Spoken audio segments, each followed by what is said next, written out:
Paz e graça, queridos. Vamos abrir a palavra de Deus em Lucas capítulo 7, versículo 1 ao versículo 10.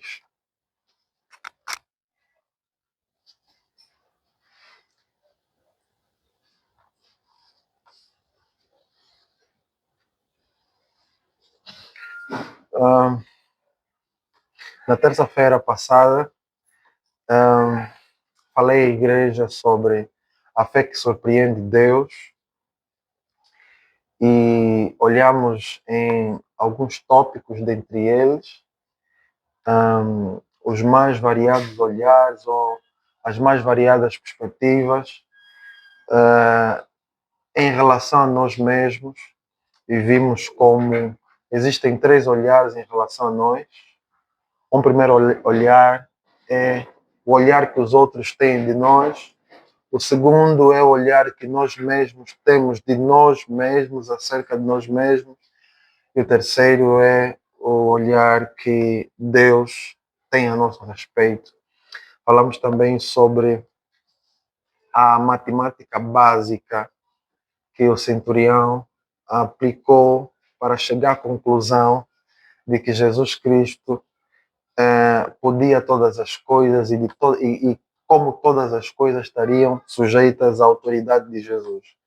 A matemática básica foi o raciocínio que o centurião fez, dizendo que eu também tenho servos debaixo da minha autoridade. Eu digo a esse vai, ele vai, digo àquele vem, ele vem, digo ao outro faz isso e ele faz. Logo ele concluiu que se Jesus dissesse tão somente uma palavra, o seu servo podia ficar sarado.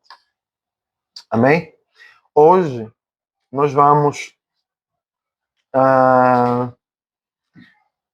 avaliar um pouco sobre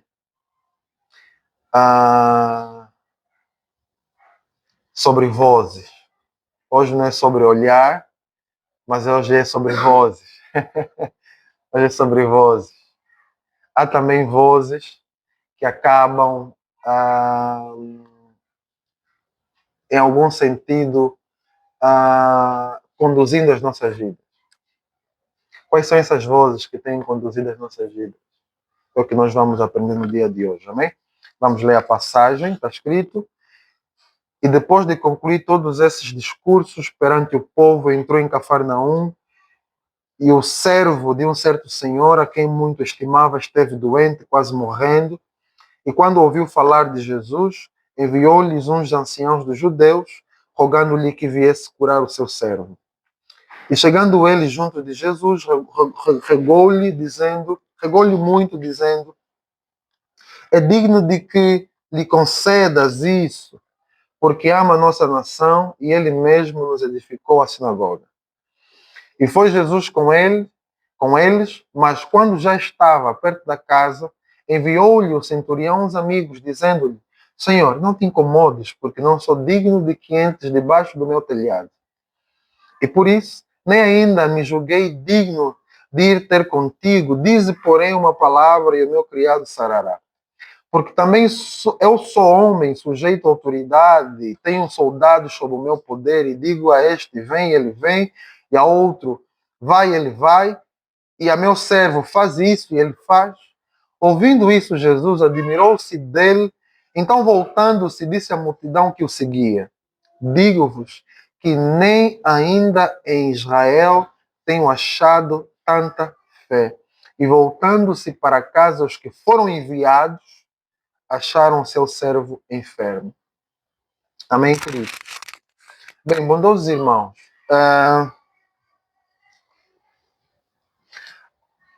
a questão relativa ao curso da nossa vida, diferente dos olhares que nós vimos na terça-feira passada, o curso da nossa vida obedece às vozes ou à voz que nós temos predisposição para ouvir. Amém? As vozes que estão em torno de nós acabam definindo a nossa condição, se estaremos bem ou mal, acaba definindo se nós vamos prosperar do ponto de vista espiritual, do ponto de vista físico-social. As vozes determinam se a gente vai prosperar ou não. E as vozes também determinam se nós vamos ser estéreis, infrutíferos ou frutíferos, ou ainda medíocres. As vozes determinam isso. Sobre vozes, nós temos o centurião, que diante do seu problema, que na verdade é problema do seu servo, mas que ele abraçou a causa. Eu e você conseguimos com muita facilidade identificar na existência pessoas que têm muita facilidade de abraçar as causas dos outros como se fossem deles mesmos.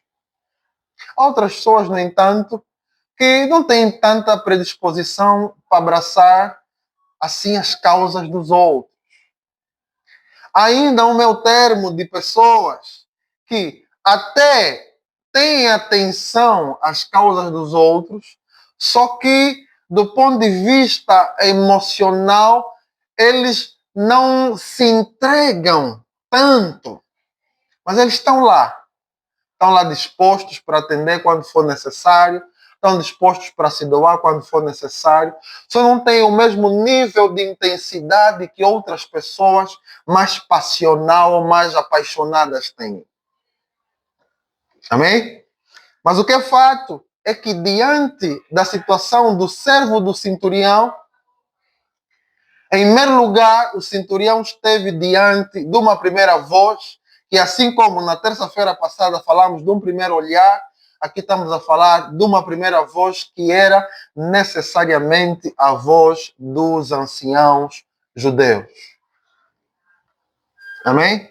Na perspectiva dos anciãos judeus, o centurião era um homem digno de receber os favores, as misericórdias de Deus, porque ele, do ponto de vista do olhar dos anciãos, ele era um homem bondoso, ou era um homem que amava o povo de Israel, e a prova disso foi que ele edificou uma sinagoga. E assim nós aprendemos desde cedo que nós somos formados por aquilo que nós ouvimos. Nós, no momento de desenvolvimento, ainda na fase intrauterina, quando estamos no ventre de nossas mães, nós já começamos a desenvolver a faculdade. Quando a gestação está num ponto um pouco mais avançado, nós começamos a desenvolver a faculdade de ouvir as coisas que acontecem até fora, né, do nosso mundo intrauterino. Daí que recomenda-se aos pais que enquanto o bebê ainda está no ventre de sua mãe, os pais vão falando com ele. Outros que querem desenvolver sensibilidade na criança musical começam a cantar na barriga da mãe para a criança já começar a receber os estímulos. Outros tocam instrumentos. E essa criança tem muita probabilidade de, quando sair, ela reconhecer com muita facilidade e ter com muita facilidade sensibilidade musical enquanto estiver a desenvolver. Mas o que é fato, queridos, é que na medida em que nós estamos a crescer, já depois de nós estarmos nessa existência, nós temos ainda muita sensibilidade auditiva. Nós aprendemos a falar como? Ouvindo. E depois, a nossa visão de mundo, ela é formada por aquilo que nós ouvimos. Claro que não só por aquilo que ouvimos, mas também por aquilo que observamos, pelas experiências que vamos tendo. Mas o que é fato é que esse sensor auditivo, ele nos permite, ele tem potencial para nos formar, tem potencial para nos transformar, tem potencial para nos influenciar. E a questão no dia de hoje, para mim e para ti, é de que voz eu e você temos dado ouvido. Na perspectiva dos anciãos dos judeus, o centurião que aí estava era um homem digno de receber a graça de Deus. Amém? E nós temos sido alvos das opiniões dos outros. E muitos de nós acabam enfermando na fé pelas muitas vozes que ouvem. Alguns dizem para nós, diferente do caso em concreto, que a gente não vai prosperar, a gente não vai conquistar, não vamos nos formar, não vamos casar. Alguns dizem para nós que nós não seremos um crente maduro, que vamos continuar sempre meninos. Outros dizem para nós que tudo que a gente faz em termos de obras piedosas são apenas para ser vista pelos homens, como que se essas pessoas tivessem feito o curso de sondologia, têm capacidade de sondar os nossos corações. Há outros que nos engodam, vão proferindo para nós elogios excessivos que são autodestruidores. E a gente fica convencido de que nós somos além daquilo que realmente somos. E andamos nessa predisposição. Amém, queridos?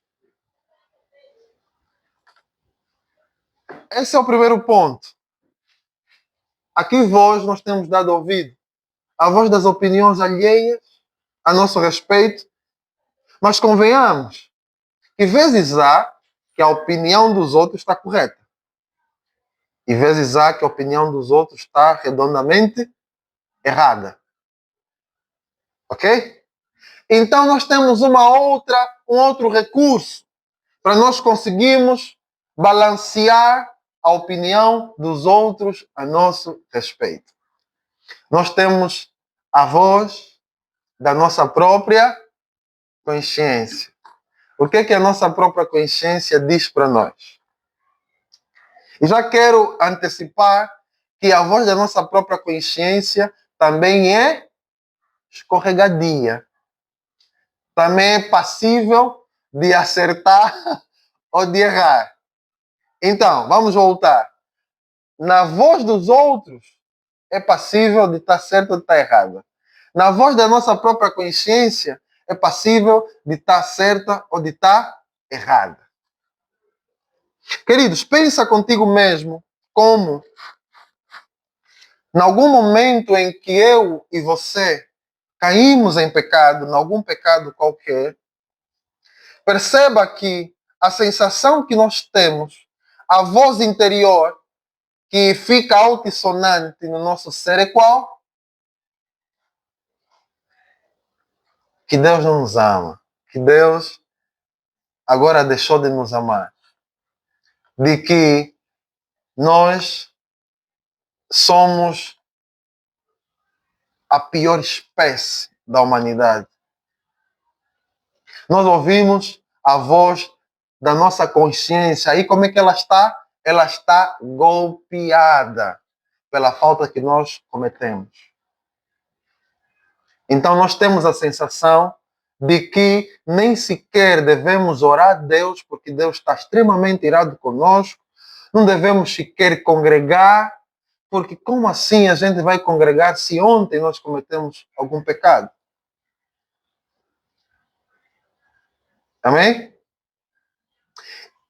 Por que isso acontece? Isso acontece, queridos, porque toda a criação ela foi sujeita à fraqueza, à luz de Romanos capítulo 8, versículo 17 adiante. Toda a criação foi sujeita à fraqueza. Então, queridos, na voz dos outros podemos ter uma opinião certa ou errada, na voz da nossa consciência podemos ter uma sugestão certa ou errada. Então, é na terceira voz que nós devemos atentar, não na quarta. A quarta é do diabo. A terceira voz é efetivamente a voz da palavra de Deus, a voz do Santo Espírito, é que eu e você devemos atentar. Em relação à voz da própria consciência, no contexto em concreto, no contexto imediato, no versículo 7 e versículo 8, o centurião concluiu que ele mesmo não era digno sequer de Jesus entrar debaixo do seu teto. E o centurião diz: eu nem me achei digno de entrar de que tu entres debaixo do meu teto, razão pela qual eu pedi que meus amigos fossem a caminho te encontrar, ok? Porque eu não me achei digno. Nem sequer de você entrar debaixo do meu teto, nem mesmo de eu estar cara a cara contigo. Amém? Então, às vezes há, queridos, que quando nós temos uma consciência culposa, nós estamos absolutamente condicionados em relação à visão que Deus tem a nosso respeito, e a sensação que nós temos é de que nós sequer somos dignos de nos dirigir diante da face do eterno Deus. E o que às vezes começa a acontecer? É que nós começamos cada vez mais a fugir da face de Deus, deixamos de congregar, deixamos de meditar, deixamos de orar. Quando nos deparamos com algum irmão, nós começamos a esquivar o irmão. Quando alguém percebe a nossa ausência na comunhão, o que é que faz? Liga para nós. Quando nós vemos o contacto do nosso irmão, já temos a sensação de que parece que nós estamos a ser julgados, de que essa pessoa que está a ligar para nós ou enviou uma mensagem, o irmão estava a meditar, entendeu um texto e decidiu partilhar com 2, 3, 4 ou 5 irmãos, e você recebeu a mensagem, você vai entender: esse irmão já está a me julgar. Não, só está a partilhar uma mensagem de edificação para si, assim como partilhou com os seus outros contatos. Mas a nossa consciência culposa, ela nos afasta da promessa de Deus. Amém, queridos? Tenhamos atenção a isso. Por último, nós temos na fala do centurião, nós temos aquilo que é a principal voz que nós devemos ouvir, e por meio dessa voz nós vamos conseguir filtrar a voz da nossa consciência e a voz da opinião dos outros a nosso respeito. O que o centurião disse?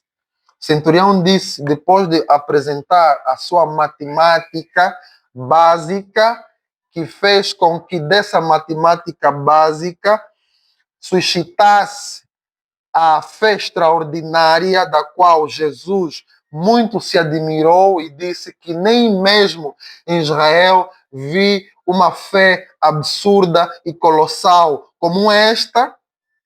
Então, o que o centurião diz? Ele diz o seguinte, versículo 8, na última parte.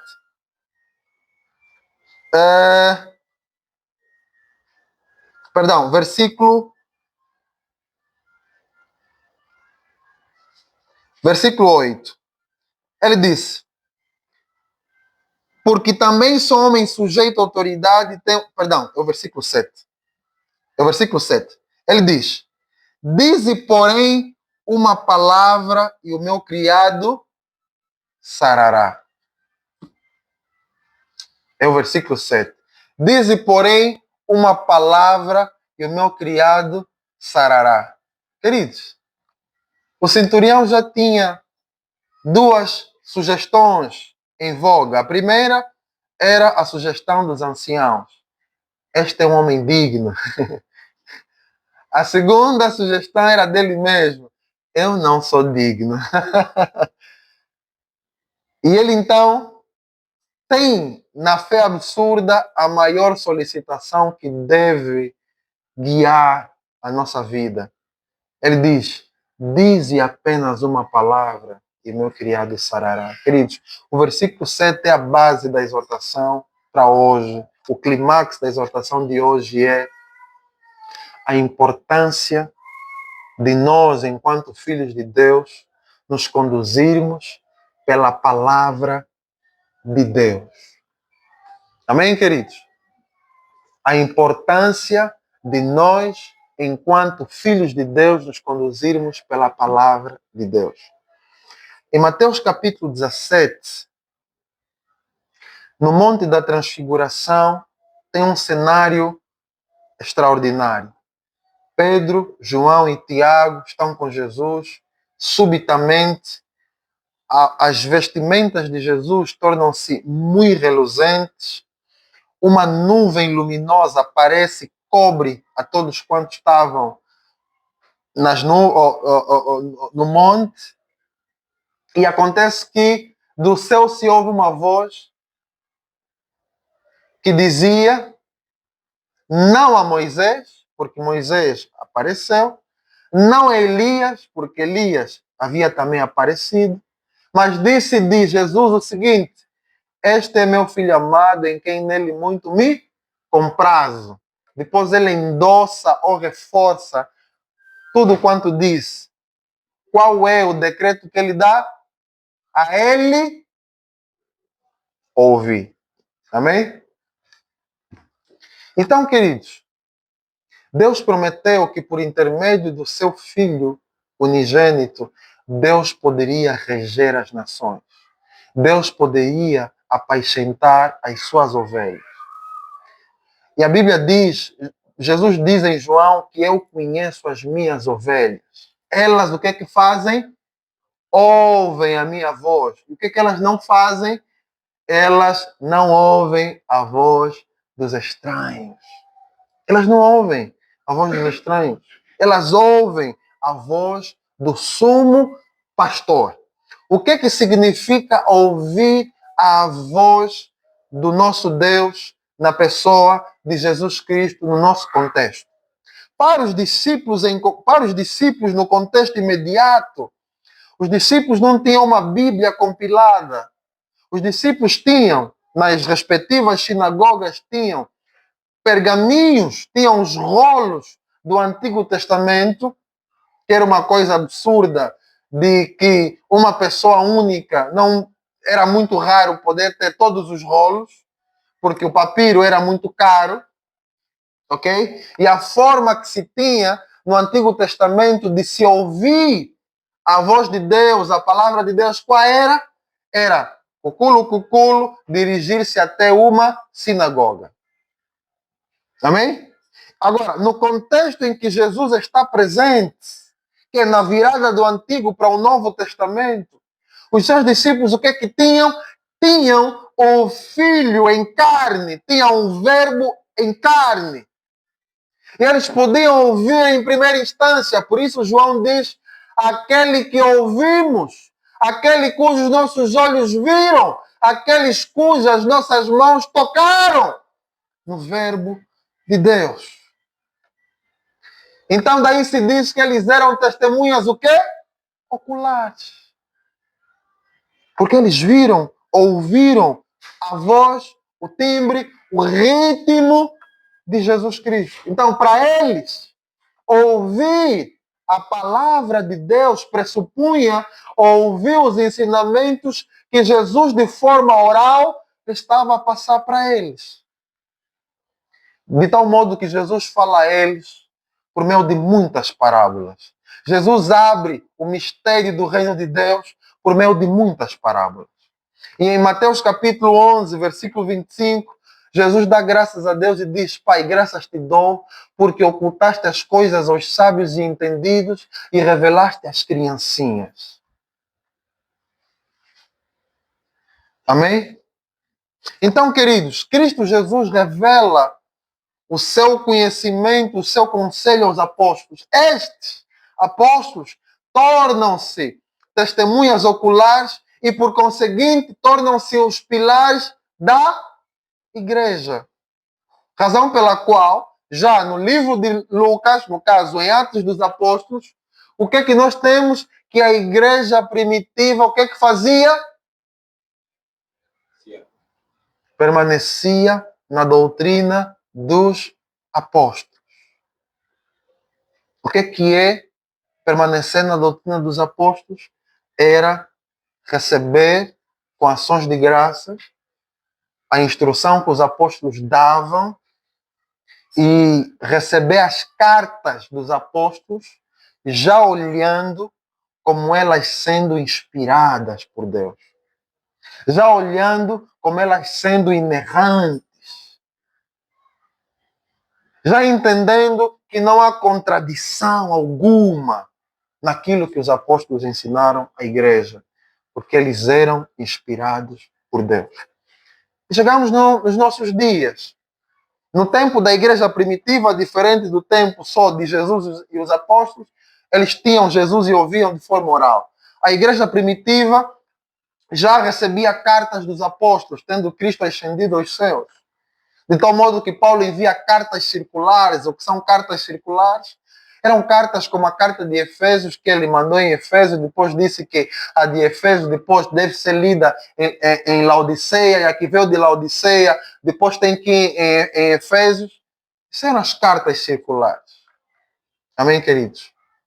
A opinião de Deus a respeito da nossa vida, do nosso futuro, das virtudes espirituais que nós recebemos em Cristo, da posição que nós temos em Cristo, como nele fomos eleitos antes da fundação do mundo para sermos filhos por adoção, para andarmos em toda sorte de boas obras, como nele fomos enriquecidos com todas as bênçãos espirituais, aonde?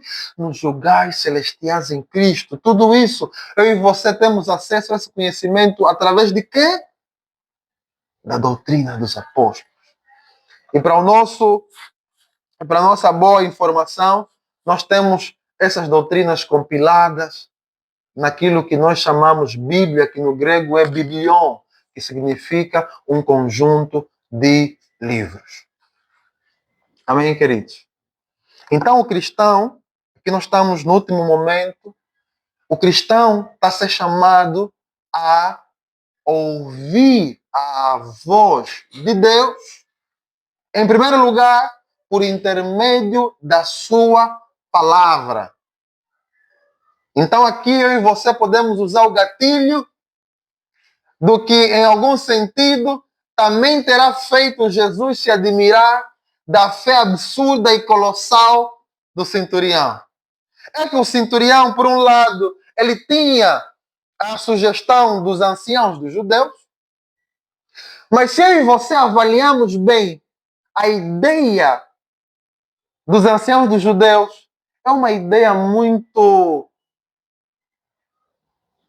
religiosa, ou excessivamente religiosa.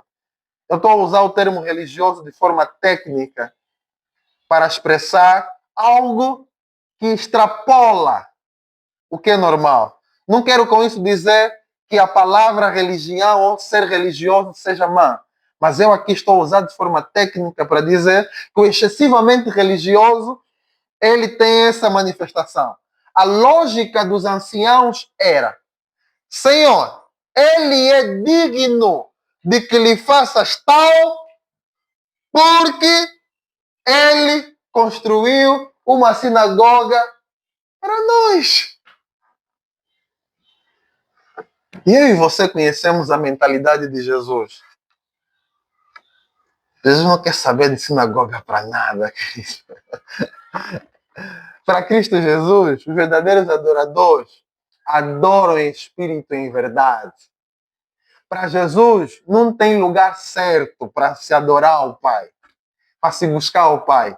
Então, na mente dos anciãos dos judeus é: Senhor, ele é digno. Por quê? Porque ele fez uma sinagoga. Isso é voltar aos trapos velhos. Isso é voltar às odres velhas. Na dinâmica de Jesus no Novo Testamento é: tanto fez ou tanto faz o lugar. Contanto que haja verdadeiros adoradores que adoram o Pai em espírito e em verdade. Então Jesus não se admirou do centurião porque, segundo os anciãos, ele construiu uma sinagoga. Jesus não se admirou do centurião porque, segundo o próprio centurião, ele não se achava digno.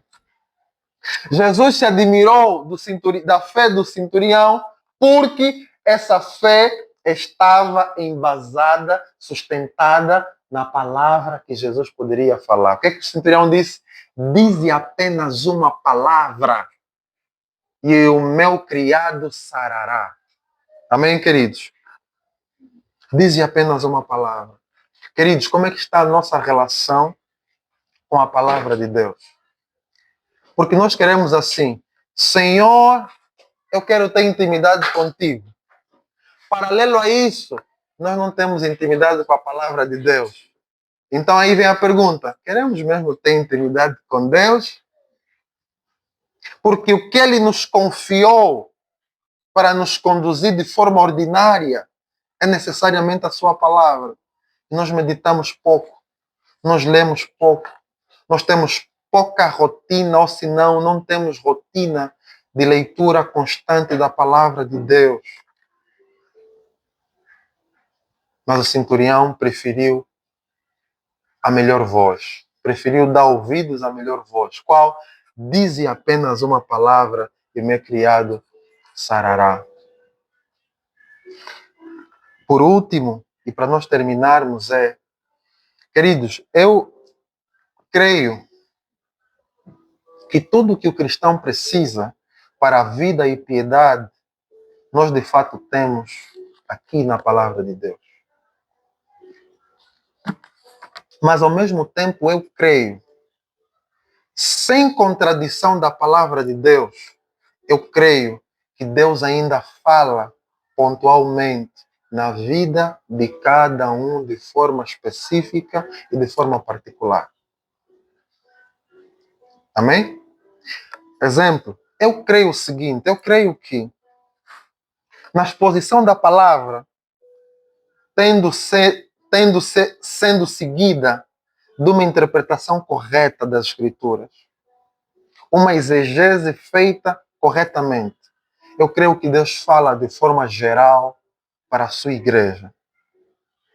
Mas eu creio que de forma individual, cada um que está sentado, naquilo que é a mensagem geral da narrativa bíblica, do discurso bíblico, eu creio que cada um de nós, sem prejudicar a verdade geral, eu creio que cada um de nós, em relação ou mediante a realidade que está a viver, a dor que está a sentir, a perda que lhe ocorreu, a busca pontual e presente na sua vida, as suas reflexões, as suas quedas. Eu creio que Deus do geral começa a falar especificamente e pontualmente para cada um de nós. Razão pela qual entendo que no momento da pregação da palavra nós devemos ter a máxima atenção, tanto para aquilo que de modo geral está a ser dito, bem como para aquilo que de forma específica o Espírito Santo está a falar só para ti. Exemplo, e fecho com isso, é o caso em concreto de Cristo ter falado a Paulo que ele devesse ser ministro dos gentios. E por dedução lógica, se entende, se eu sou ministro dos gentios, se eu fui chamado para os gentios, logo, quando em Atos capítulo 3, o Espírito Santo diz, aparta para mim Paulo e Barnabé para a obra que os tenho comissionado, é lógico Paulo deduzir que ele pudesse ir em qualquer sítio onde tivesse gentio. Isso é geral. Isso é mensagem geral. Vai aos gentios. Agora, qual é a mensagem específica? É a qual dos gentios ou a qual gentios eu devo ir? Isso é específico. Então você vê na narrativa de Atos capítulo 16, diz o seguinte. Atos capítulo 16, julgo ser o versículo 5.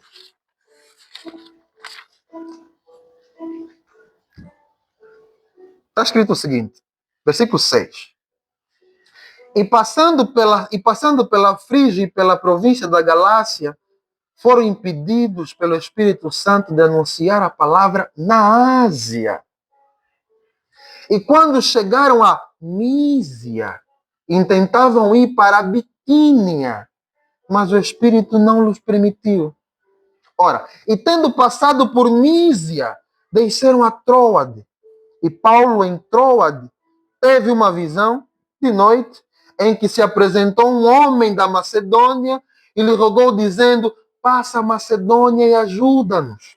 E logo depois dessa visão, procuramos partir para onde? Para a Macedônia, concluindo que o Senhor nos chamava para lhes anunciar o Evangelho, aonde? Na Macedônia. E é na Macedônia, já no relato contínuo de Atos 16, onde converte-se primeiro a casa de Lídia, depois nós temos a expulsão daquela que tinha o espírito de pitonisa, e depois nós temos a conversão da casa do carcereiro. Entende? Dito de outro modo,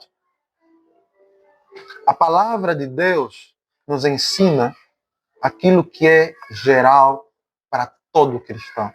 As promessas gerais de Deus.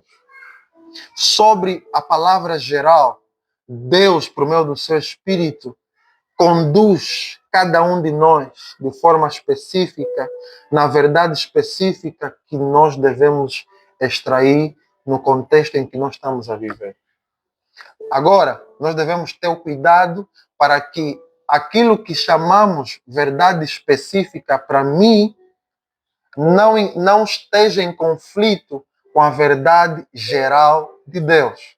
Porque o fato de Deus, afinal de contas, querer que Paulo fosse até Macedônia e, portanto, lhe impedindo de ir para a Frígia, para a Mísia e para a Bitínia, não está em contradição. Ora, do ponto de vista geral, Paulo foi chamado por gentios. Ok? Mas do ponto de vista específico, Deus tem as suas prioridades e você não tem nenhum problema com isso. Você não tem que ficar com raiva disso, porque Deus tem as suas prioridades. Ora, Deus chamou a 12, Cristo escolheu 12 discípulos. Agora, qual é o teu problema se dentre os 12 discípulos, ele especificamente quiser escolher Pedro, João e Tiago para lhes mostrar revelações muito mais pontuais? Qual é o teu problema? Não há problema, queridos. Amém? Jacó teve 12 filhos e dos 12 foi criado a tribo de Israel, certo? Qual é o nosso problema se dentre os 12 Deus só quis escolher José para fazer de José um primeiro-ministro no Egito? Entende? Então é isso que eu e você devemos reter. A Bíblia fala de modo geral para a vida de todo cristão e nela nós temos tudo que diz respeito à vida e à piedade. Mas o próprio Espírito de Deus ainda continua nos dias de hoje não a trazer profecias messiânicas novas, mas Deus a trazer mensagens diretas, específicas, pontuais para cada um de nós em função do contexto em que nós vivemos. Nisso eu creio. Que o Senhor Deus nos possa ajudar a sabermos discernir a voz do Santo Espírito no meio de tantas vozes. Palavra de Deus. Vamos orar, amém?